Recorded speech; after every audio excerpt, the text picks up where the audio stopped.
post-practice press conference. Coach will start us off with a quick opening statement. Please raise your hand for questions.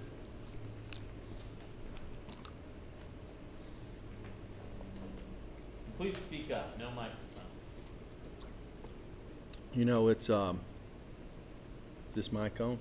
Yeah, you're good. Okay. Good work out there today. Our guys continue to work hard at practice. See a lot of younger guys that continue to develop.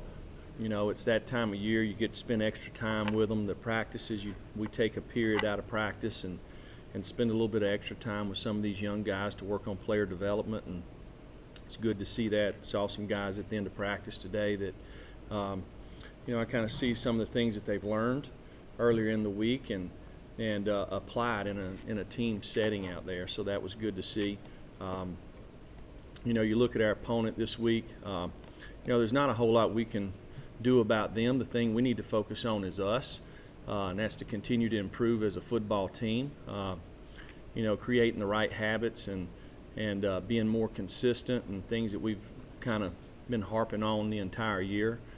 Starting with ball security on offense, playing clean on offense, finding a way to create explosive plays, scoring touchdowns in the red area. Defensively, being sure tacklers, playing together, make the other team earn it. Being able to get some pressure on the quarterback there, and in special teams, you know, to me the last couple of weeks we've not created an advantage there. We did Saturday on the opening kickoff, but in the return game we've got to do a much better job there. So I'll take any questions. Rick and then David. Coach, do you have an update on Ryan Mauer coming off the concussion last week?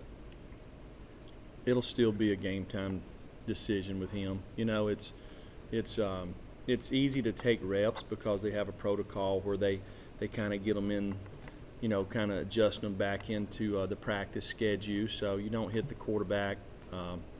So he's taking reps this week. David. You mentioned Brandon Candy earlier today, but who are some of the guys in this team that you feel like have grown the most over the first half of the season? They have done what? Grown the most over the first half of the season.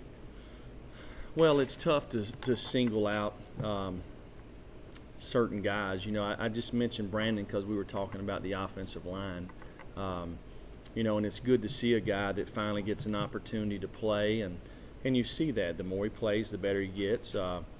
You know, and probably the competition keeps improving every week, and he has continued to, you know, kind of be the guy that the steady force inside that makes all the calls for the guys, and has enabled us to have a chance to have a little bit of success up there.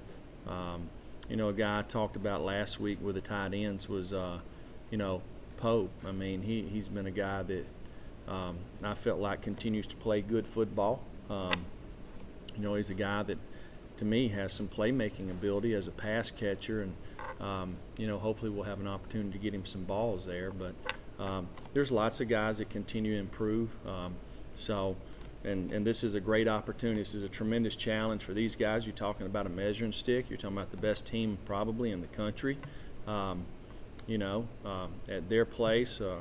You know, so if you think you're a good football player or want to be a good football player, a good football team, all right, this is a great opportunity to prove it against one of the best teams in the country. Patrick and Wes. Jerry, we've seen Bumpus on the bike the past couple days. Kind of what's he dealing with, and how close are Jameer and Warren Burrell to get back?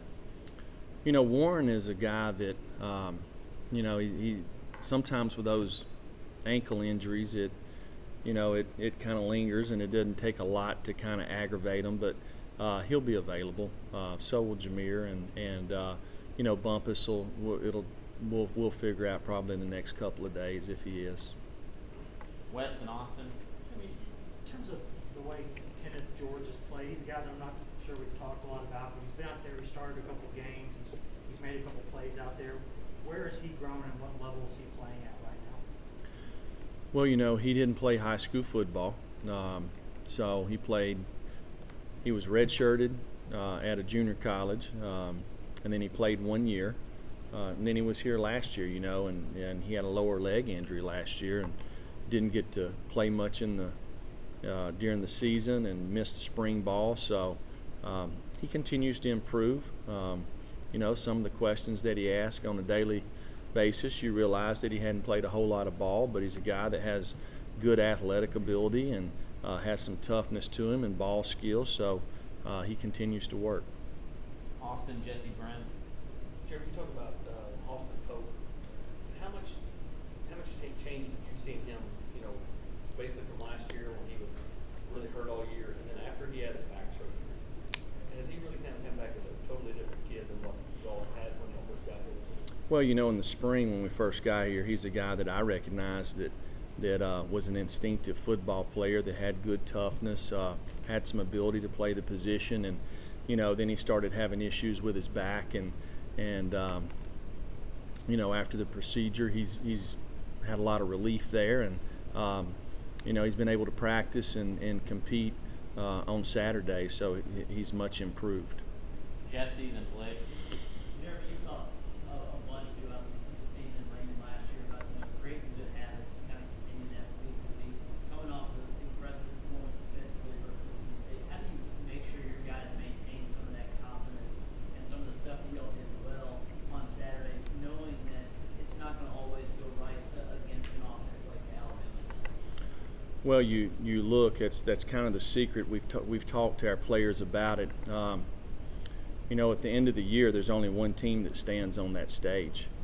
So and it doesn't matter who it is, what conference they play in. When you have to win 14, 15 games to be there, you're talking about creating the right habits and doing it over and over and over again. It's hard to do. Takes discipline. Takes mental toughness, probably takes a little luck there too, but, it's something that you talk to our team about, if you want to be one of those teams one day, if that's the type of team that you want to have, just the habits that it takes to sustain in this league to play like that every week. Got to be able to do it. Blake, Gustavo, Corey. Jeremy, with RPOs, are those plays that can simplify an offense for a quarterback, or are those more complex reads when you consider for a quarterback? I think if you look at the RPO game, there's a couple of concepts that most everybody runs. People have gotten more creative as the years have went by here, and I think the guys in Tuscaloosa do as good a job with them as anybody in the country. So I think it fits the quarterback that they have. He's got a really fast release. The wide receivers, it complements their running game. It helps them to be balanced, and they really are. It's tough to defend. I can follow up. Did you see a lot of high school quarterbacks doing RPO stuff now, or is that more when they get to college? No, I think the game has changed, and it's really changed in the last 5 years, and it filters down, right? And right now it's probably filtering up, going to the NFL. You see a little more of that, on Sundays, So, it's probably in this in all of football, right? Everybody looks and sees who's having success, and they want to pick something from this team or that team. We all do. I think that's something that everybody does. We kind of borrow and look and see who's doing something really well and try to copycat it. Gustavo, Corey, West. Pruitt, you said that you're happy with the performance of your players during this week and, coming off a great win in the SEC. Do you feel like it's the best moment to, face an opponent like Alabama? You say yourself, they're the best team in the country, but you guys at least will feel more confident after, the week you guys had in practice and the win on Saturday.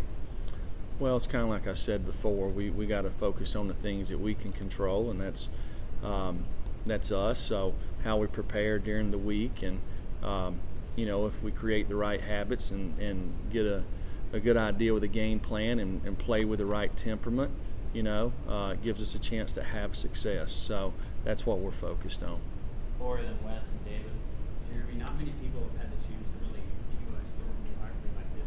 Like you said, third Saturday in October, you had a chance to meet players, Alabama coach standpoint. You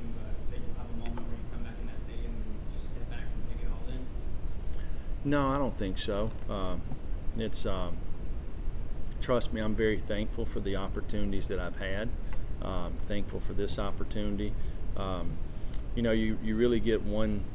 You're guaranteed one the next game. You know, my goal is to have our team playing our best football, and that's kind of always been the goal. So doesn't matter which stadium we're in. So yeah, absolutely. Weston David. How tough can it be when you got a young guy like Brian, who obviously some of those instincts he has to make plays turn into big plays, and he can give you juice that way, but he also kind of takes it too far sometimes. Maybe could slide, maybe could kind of keep the ball in his pocket sometimes. How do you manage a guy like that without sort of taking away the things that make him, you know, dynamic, I guess? Well, I don't think that you can. I think if a guy has instincts as a runner, a player, comes naturally to him.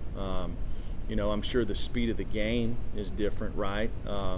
So, you know, like Saturday, the guy, he's running the ball. He probably thought he was going to make that guy miss. The guy got on him probably a little faster than he realized, turned him upside down. You know, he's got to make good decisions. You know, he's made some really nice plays, and it's something that we saw in camp.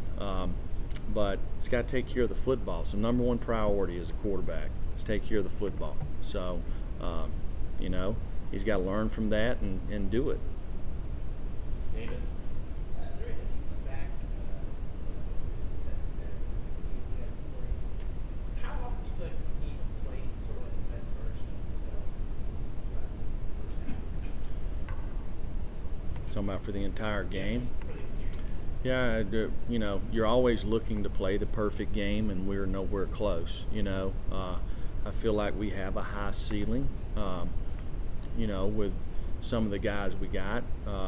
You know, as we play more games, we gather more experience. So we've got to continue to improve. I feel like we've improved every game this year. You know, but we've got a long ways to go. We've got to continue to work hard every single day to create the right habits so we can improve. Eric, final question.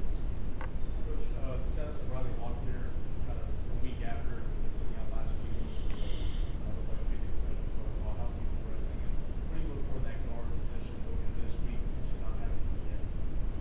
You know, right, we don't know if he's going to play yet. Right now, I'd say he probably won't. But you know, we got Trey Smith in there. We can play Darnell in there, Ryan Johnson, Jerome Carvin, Chris Apparigny. We can play Jameer. So we got guys that can move in there and play. All right, thank you, Coach.